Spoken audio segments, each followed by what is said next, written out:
आपल्या परिसरातील ताजी आणि महत्त्वाची अपडेट पाहिजे तर मग आजच C24 तास या आपल्या YouTube चॅनलला लाईक करा, शेअर करा, सबस्क्राइब करा आणि बेल आयकॉनवरती क्लिक करायला अजिबात विसरू नका। पावसाळ्यामध्ये विजेचा लपंडाव, मग चिंता कशाला करताय? आता अंधाराला करा बाय बाय। विजेच्या वाढत्या समस्यावरती आता एकच इलाज, घरी बसवा इन्व्हर्टर आणि बॅटरी कमी दरात। आता इन्व्हर्टर आणि बॅटरी घेणं झालं सोपं। बजाज फायनान्स देतोय 0 डाऊन पेमेंट आणि 0 व्याज दरावर बॅटरी इन्व्हर्टर। सर्व प्रकारच्या इलेक्ट्रॉनिक वस्तू मिळवण्याचं एकमेव ठिकाण साईराम इलेक्ट्रॉनिक्स अँड बॅटरीज। खरेदी विक्री संघ, व्यापारी संकुल, Nagar Manmad road, Rahuri. Sairam hospital test tube baby centre. मी डॉक्टर स्वप्नील माने, स्त्रीरोग, वंध्यत्व व दुर्बीणद्वारे शस्त्रक्रिया तज्ज्ञ। आमच्याकडे दुर्बीणद्वारे शस्त्रक्रियेसाठी लागणारे सर्व अत्याधुनिक उपकरणं अवेलेबल आहेत।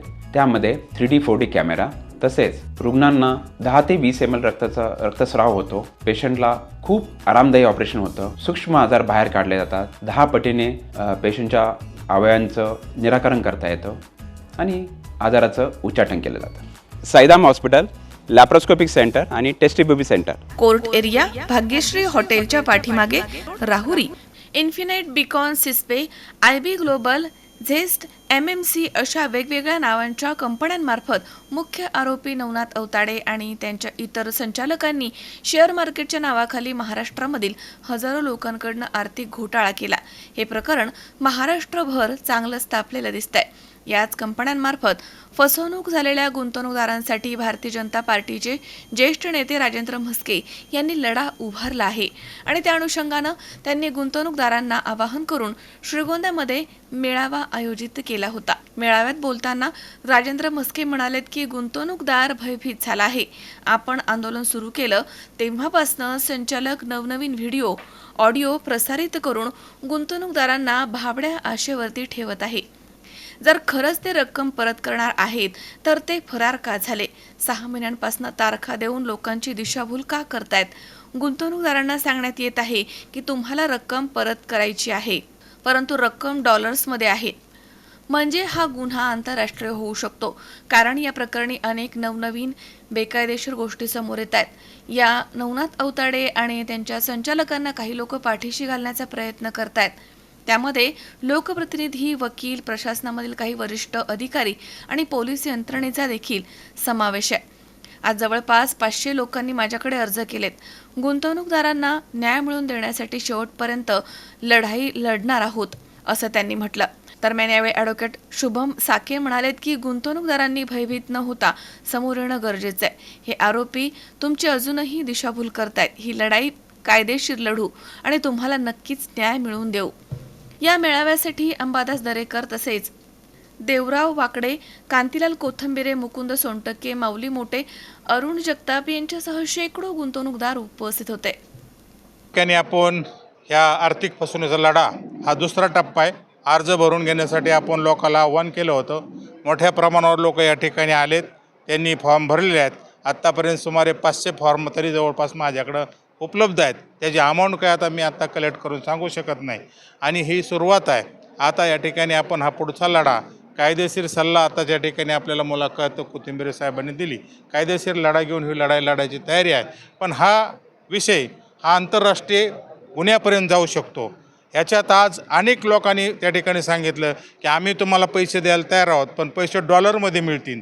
डॉलरमध्ये पैसे गेले म्हणजे आंतरराष्ट्रीय गुन्ह्याकडे गेलेला विषय आहे। ह्यात हवालाचा विषय येऊ शकतो, ह्याच्यात अतिरेकाचा विषय येऊ शकतो आणि त्याच्यामुळं हा प्रकरण फार भयान आहे। याला या ठिकाणी केंद्रीय यंत्रणा ह्याच्यामध्ये आता उतरल्याशिवाय पर्याय नाही, त्याशिवाय गोरगरीब जनतेला न्याय मिळणार नाही। आणि सगळ्यात मोठं, या मंडळींनी, संचालक मंडळांनी वेगवेगळ्या कंपन्या स्थापन केल्या। त्या कंपन्याची परवानगी जी लागते ती CB, ह्या CBनी ह्या परवानग्या यांना कधी दिल्या, कशा दिल्या, आणि दिल्या नाहीत CBनी तर मग CBनी डोळं झाकपणा का केला? का CBचे काही लोक ह्याच्याची संलग्न आहेत का, हे या ठिकाणी शोधण्याची गरज आहे। आत्तापर्यंत अनेक या ठिकाणी लोक, त्यांना अंतर्गत लोक मदत करणारे आहेत, मग ते त्यांचे एजंट असतील, या ठिकाणचे दलाल असतील, काही वकील मंडळी असेल, काही अधिकारी असतील, काही म्हणजे लोकप्रतिनिधी आहेत हे त्यांना आतून मदत करतात. ह्या सगळ्यांचा चेहरा उद्याच्याला पुढं आणल्याशिवाय आपल्याला पर्याय राहणार नाही.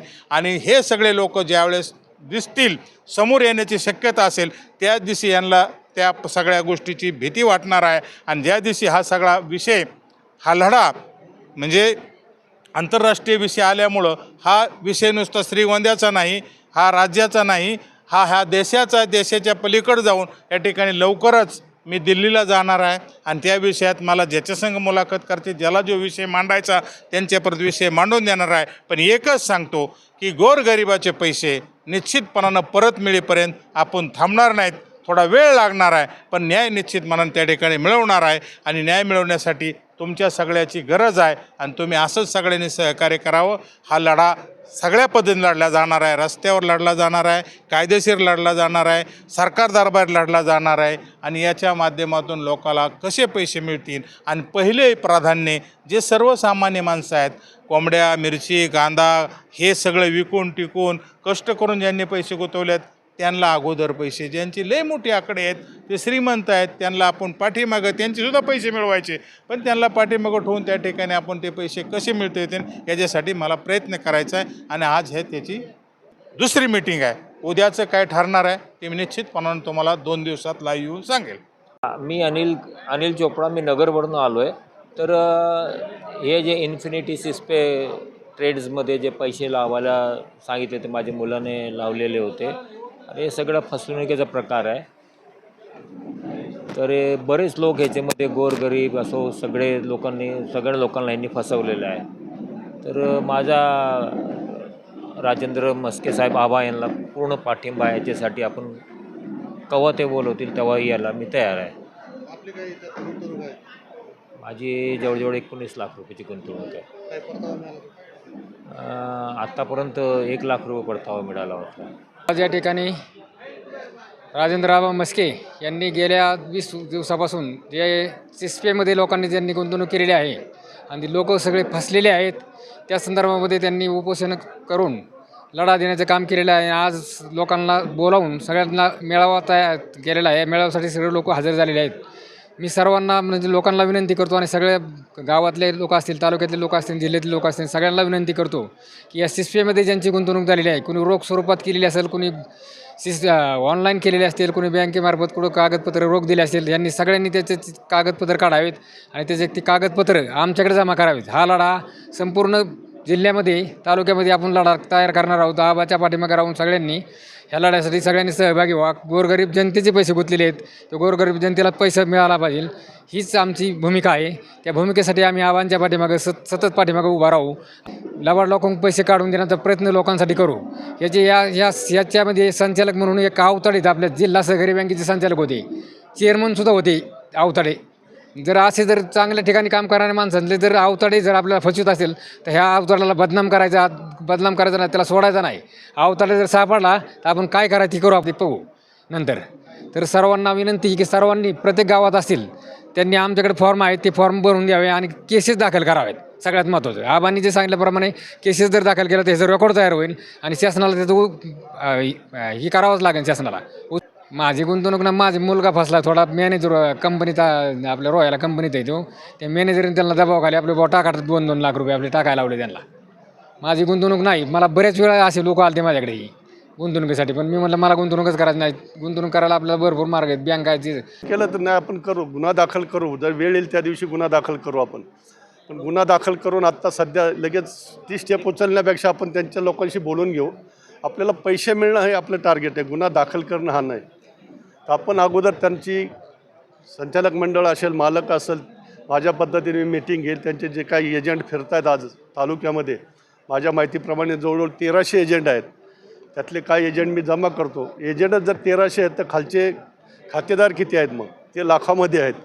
हा मोठी संख्या आहे. त्यामुळं केस दाखल करणं आपण नंतर बरेचसे कायदे पंडित असतील त्यांचा आपण सल्ला घेऊ, याच्यावर आपण चर्चा करू, मोठमोठ्या वकिलांशी बोलू, त्यानंतर आपण ठरवूया. पण टार्गेट हेच राहील की पैसे वसूल करणे व गरिबाला न्याय देणे एवढंच राहील. गरिबाला कुठं कोर्ट कचेरीची गरज नाही, त्यांना त्यांचे पैसे मिळण्याशी मतलब आहे. कायदेशीर असं कोणी विचारणार नाही पैसे कुठून आले.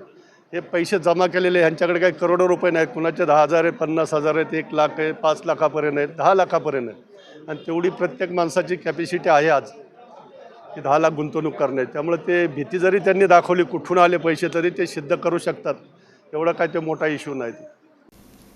सुहास कुलकर्णी, C24 तास, श्रीगोंदा. ताज्या घडामोडी पाहिजेत तर मग C24 तास या आपल्या यूट्यूब चॅनलला लाईक करा, शेअर करा, सबस्क्राईब करा आणि बेल आयकॉनवरती क्लिक करायला विसरू नका.